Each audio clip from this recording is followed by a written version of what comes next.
আসসালামু আলাইকুম। পুরভরা নারিকেলি ভাপানো পিঠা, এজন্য আমি এখানে পানি ও সামান্য লবণ দিয়ে ফুটিয়ে নিলাম। এবার এর ভিতরে চালের গুঁড়ি দিয়ে দিলাম, দিয়ে এভাবে অনবরত নেড়ে চেড়ে একটা ডো বানিয়ে নিব। আমি এভাবে একটা ডো বানিয়ে নিয়েছি। এবার এক সাইডে রেখে দিলাম।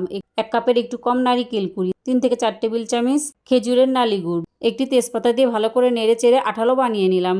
ডো গুলো ভালো করে মথে নিতে হবে। মথে নেওয়া হয়ে গেলে এরকম একটু একটু ডো হাতে নিয়ে এভাবে ভালো করে এরকম একটা বাটির মতো শেপ দিয়ে নিয়েছি। এর ভিতরে পুরগুলো ভরিয়ে দিলাম। এভাবে হাত দিয়ে সুন্দরভাবে একটা গোল শেপ দিয়ে নিলাম। এবার আমি আরো একটা ডিজাইন বানিয়ে নেব। এই জন্য আবারও ওই একই রকম ভাবে পুরটা ভরিয়ে নিয়েছি। পুলি পিঠার মতো বানিয়ে নিলাম। আমি এভাবে সবগুলো বানিয়ে নিয়েছি। এবার এগুলো ভাপিয়ে নেব। একটি স্টিমারে তেল ব্রাশ করে নিয়েছি, তার ভিতরে সবগুলো পিঠা দিয়ে দিলাম। ফুটানো পানির উপরে স্টিমারটা দিয়ে দিলাম। 10 মিনিট একটু ভাপিয়ে নিলাম। 10 মিনিট পর এগুলো ঠান্ডা করে পরিবেশন করব। এভাবে একবার বানিয়ে দেখবেন, একদম নরম তুলতুলে পুর ভরা নারিকেলি ভাপানো পিঠা। আল্লাহ হাফেজ।